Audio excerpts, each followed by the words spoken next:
Good afternoon, everyone. Losses from the August derecho in the U.S., $7.5 billion US dollars, yet the USDA says record harvest. Perfect timing as the grand solar minimum intensifies. New legislation. Forecasting of tomorrow. Solar magnetic activity. It's all about space weather from this point forward. Such record cold, it is literally off the charts coming through the United States down into Mexico. Record cold, record snow, Four Corners area, but don't worry, it's the heat, record heat next week. And the record snow accumulations until the end of the month have already smashed so many records from Minneapolis, St. Paul, Missouri, British Columbia, Alberta record cold, Europe, and more things that are not as they appear. Battery charger powered by a diesel generator. The timing on these events is fitting the times. A new study found websites shared over 100 trillion pieces of personal data last year. This data was taken off websites, apps, and personal browsers like the one you might be on now. I don't like being spied on by advertisers, which is why I use Virtual Shield. You can head over to virtualshield.com, and in the download tab, I'm going to choose Firefox.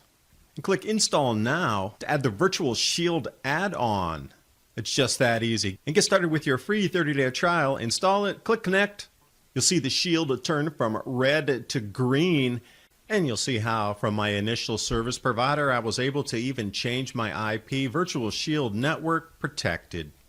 And Virtual Shield continues to offer its loyal customers a whopping 50% off all plans for life to help save costs during this unprecedented crisis. The link's in the description box below.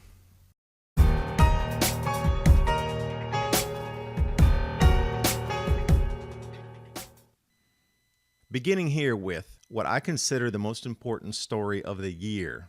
Suddenly, space weather is at the forefront of the Pro-Swift Act, or Forecasting of Tomorrow Act. If you read that title, you would have no idea what this is all about. But the U.S. government is anticipating increased solar magnetic activity damaging infrastructure on Earth. They're so concerned about it that they're setting up an entire task force, new budget, all for this to improve the resilience and national security assets, critical infrastructure to space weather. The U.S. government knows its grand solar minimum is beginning and the destructiveness of it is inbound right now. It's going to continue through these next years. What do you think this lockdown of the planet is about? Your reduction of your access to foods and entering stores when you want to. It is getting you ready for the rationing. The food distribution points, the compliance economy. Do what you're told, you'll get fed. And speaking of being fed, we're being fed a bunch of farm manure from the USDA's rosy harvest figures this year. Confirmed now, the August derecho, the costliest in U.S. history, the most expensive, destructive, $7.5 billion of losses. Yet somehow the USDA says we're still going to have a record harvest. But they'll update their figures next year once everything is solidly in the silos and they can account fully for this year's production levels. Great. Stabilize the markets this year and give a false sense of supply for next year. The total was 10 million destroyed acres of varying crops, but corn being the main one. So 10 million acres, and they only planted 89 million acres. That's more than 10% of the entire crop. Yet the USDA says it's going to come into bumper record figures. Somebody's not forthcoming with what's happening. These estimates that the USDA relies on and then just continues with the fluff all the way, and then they readjust the following year. Major grain belt flattened is what you're looking at here in a nutshell. And wherever you look, it's the illusion. The battery charging stations for automobiles powered by diesel generators. Go figure. When we get into these record cold temperatures, and when I say record cold, it's going to be all-time record cold, because when you look at this is in degrees Celsius, and it's off the chart not for a sliver or a pin dot area in the United States, all the way down into Mexico and above the Canadian border, stretching across North America. That's going to be about 40 to 42 degrees Fahrenheit under the normal temperatures. And you know, when we're coming into fall anyway, some of the more mid or northerly latitudes are already at near freezing. And to go 40 degrees Fahrenheit below those normal temperatures. So be aware, your home heating is definitely going to need to be cranked up as we come in through the 26th, 27th, and 28th. Now, this is going to reach all the way down into Mexico with absurd record cold and record-smashing snows right along with that. Now, finally, when we get into the 28th, it's only going to be about 20 to 28 degrees Fahrenheit below the normal temperatures as that system's going to swing all the way over to the East Coast. And for a different glimpse right here in the GFS model, which some of you enjoy, again, it's off the chart, going above the 28 to 30 degree below normal averages, right over Texas Panhandle, into the Four Corners area. And this is what I find so astounding with the KRQE weather forecast here. Fall storm next week. This is the same storm I'm talking about. The most record-breaking cold ever recorded in October, right over this exact area. But it's called a fall storm system. This is actually dangerous. You should be preparing for these record cold temperatures and this massive draw on the grid. The road conditions are going to be atrocious. Emergency services are going to be stretched to the brink. And off Ryan Maue's feed, he's starting to line up here already where it's going to be confirmed that it's going to drop. The circles are more of just general areas. There's so many thousands of records that are going to be broken during this time that they've lumped it into regional areas, and a circle is an area around your periphery in a state. So widening this out here, anywhere that you see circles is the generality of the area. So that encompasses most of the western and central part of the United States. It's going to hit record-breaking cold. So widening out the entire U.S. here, and this will bring us through the 31st on total accumulated snowfall totals here. And Electroverse sums it up nicely. A majority of North America. Correct. It's such an all-encompassing storm, it's really hard to comprehend. Usually it's an area regionally in either Canada or the U.S. or even down into Mexico, and it'll maybe be 5, 7 states. If it's really big, it'll be that. This is all of North America. The amount of snow coming down is unprecedented.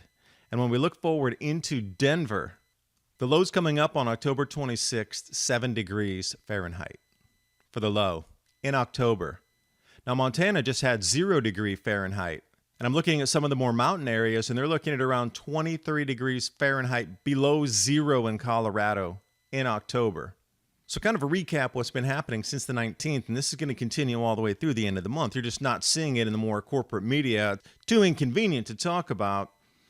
Des Moines, Iowa, massive amounts of accidents, road closures, etc., disruptions. So it only seems to be a state by state. Wherever the state is, they'll report on it. But nationally, they don't want you to know that it's such a large system. Now, they're going to have to start reporting on it here Sunday, maybe Monday coming into it. But sure enough, the forecast came true. Minneapolis, St. Paul on the 20th, more than doubling their early season October snowfall records.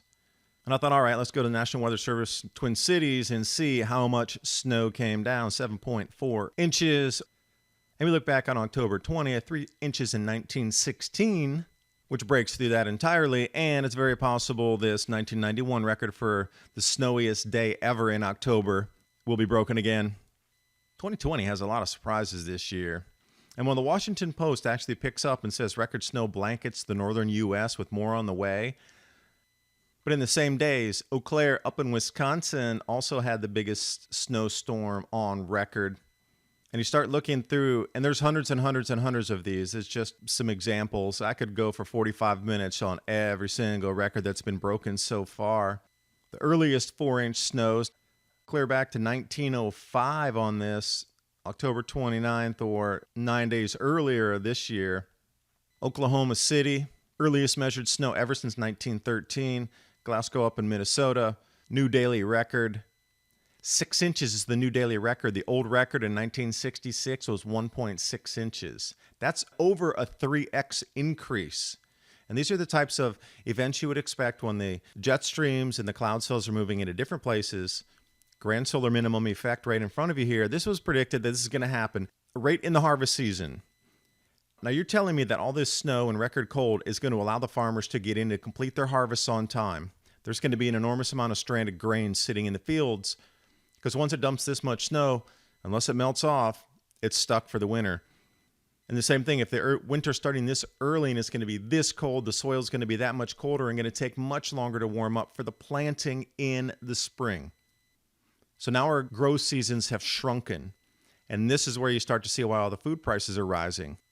If the plants can't come to maturation, the protein content's down, or whatever crop it is you're looking at for a specific target percentage of something, it's just not going to be there. Shorter growing seasons are bad for humanity. Missoula breaking a record from 1934. And then up into Canada, second snowiest October on record, British Columbia. But as the rest of this snowfall goes through, they're going to blast through that record by the end of the month, absolutely. And not only is the record cold over Colorado, but we look all over Alberta. We see the same thing. And then the early snows across Europe as well. It's not just in North America. It's also been happening in Asia and across Europe. These incredible early snows. Even in Spain they had it. In the very first week of October, they had record snowfall across Spain in the mountains. And it's just been snowstorm after snowstorm in the Italian Alps, French Alps, just all kind of incredible snow so far. And it's just the beginning. The winter hasn't even kicked in yet. So how prepared are you if you're not able to get to the stores because of snows, the ice, the power outages? You go to a store and they don't have power, you can't run your credit card. They can't even open the registers. They're going to keep the stores closed. My Patriot Supply and Adapt 2030, the 2-week or the 4-week emergency food supply. It's a great way to support the channel. I do appreciate you watching. Hope you got something out of the video. Please take caution. This is such an anomalous, rare storm. It's going to catch a lot of people off guard. They're like, oh, it's October. It's not going to get that bad. This is going to be the most astounding record cold ever seen in October in the last 200 years. So get ready. Sunday, Monday, Tuesday, you're going to watch the world change around you.